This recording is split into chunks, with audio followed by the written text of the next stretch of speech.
তার নীতিতে বলছে যে শালার পুতুলে ধরে আইনা উঠাই না গাড়িতে ঘিরতে লয়ে যাও। এখানে তারা 10-12 জন লোক গ্রাউ করে ধরে নিয়ে সেটা আমার বাইকে নির্মূল ভাবে প্রকাশ্য গাড়ি দিয়ে রাত্রে 7:30টা বাজে ঘটনা শুরু করে আনুমানিক 8টার দিকে গাড়ি দিয়া আমার বাইরে নির্মূল ভাবে হত্যা করছে। আমরা তার ফাঁসি হতে চাই। পুলিশ প্রশাসন ব্যর্থ হিসাবে আমাদেরকে না দিয়ে 3 দিন জোর করছে, আমাদের বাড়ি ঘর আগুন পুড়িয়ে দিছে। তারপরে তাদের কোনো অ্যাকশন নাই, কোনো কার্যক্রম করছে না, আমাদেরকে উল্টা আরো মানুষকে ধরে ফেলছে। আমাদের রোগী নিয়ে গেছিল, তাদেরকে ধরে আটক করে আবার একজনকে চালান করে দিছে। এখানে আসছে যে উদ্দেশ্য করে হাদিম মিয়ার বিচার চাওয়ার জন্য আমরা আজকে এতদিন হয়ে গেছে, আমরা আইনের এখনো কোনো অ্যাকশন পাই নাই। এবং বরঞ্চ যে রুগীকে নিয়ে নিম্নভাবে হত্যা করা হয়েছে, এই রুগীদেরকে নিয়ে হসপিটালে যাওয়ার সময় তার সিএনজি ড্রাইভারের কি দোষ ছিল? যে লোক বাইরে হসপিটাল নিতে চাইলো তাদের কি দোষ ছিল? মানুষ যারা ডিসি সাহেব এবং শ্যামল ভাই আমাদের সদরের, আমরা আজকে ভোট দিয়ে শ্যামল ভাইকে পাস করেছি। আমরা ওনার কাছে কোনো কিছু চাই না, একটা জিনিস চাই, সঠিক বিচার চাই। আমরা বিচার চাই, এমন বিচার যে বিচার ব্রাহ্মণবাড়িয়া সদর এবং মানবের জেলার মানুষ বুঝতে পারে যে না আর দ্বিতীয় কোনো মার বুকের ছেলে আর হারাতে হয় না। আজকাল যার পরিবারের যে সন্তানের বাবা হারিয়ে গেছে সে বুঝতে পারতেছে বাবার বেদনা, যে মা সন্তান হারিয়েছে সে বুঝতে পারতেছে সে মার বেদনা।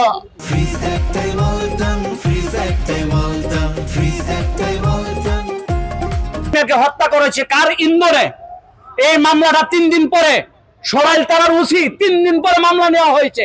মামলা নেওয়ার পরে তারপর ওসি সাহেবের ইন্ধনে ওসি সাহেবের লোকগুলা, প্রশাসনিক লোকগুলা আমাদের লোকদের উপর অত্যাচার করতেছে এবং যারা সাক্ষী দিয়েছে তাদের সাক্ষীর বাড়িতে বাড়িতে গিয়ে তাদের উপর ভিকটিম ভাবে জোরপূর্বক ভাবে তাদের উপর হুমকি দামকি দিতেছে।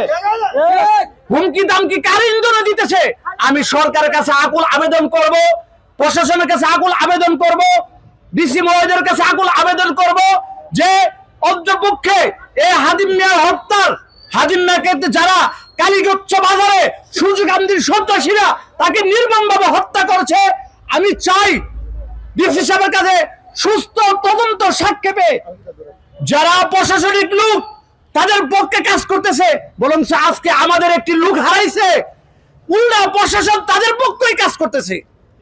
আমরা হাদিম মিয়ার হত্যার আমি সরকারের কাছে আবেদন, প্রশাসনের কাছে আবেদন। দেখেন 5টা শিশু পিতাহারা হয়ে গেছে, 5টা শিশু পিতাহারা হয়ে গেছে, মহিলা স্বামী হারা হয়ে গেছে, মহিলা বিধবা হয়ে গেছে, বাচ্চারা পিতাহারা হয়ে গেছে। এই এতিমদের আমি প্রশাসনকে বলবো, সরকারকে বলবো, আপনারা এতিমদের পক্ষে দাঁড়ান।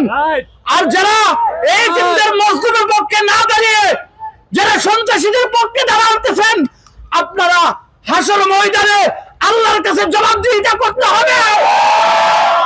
দুনিয়াতে আল্লাহর কাছে জবাবদিহিতা করতে হবে।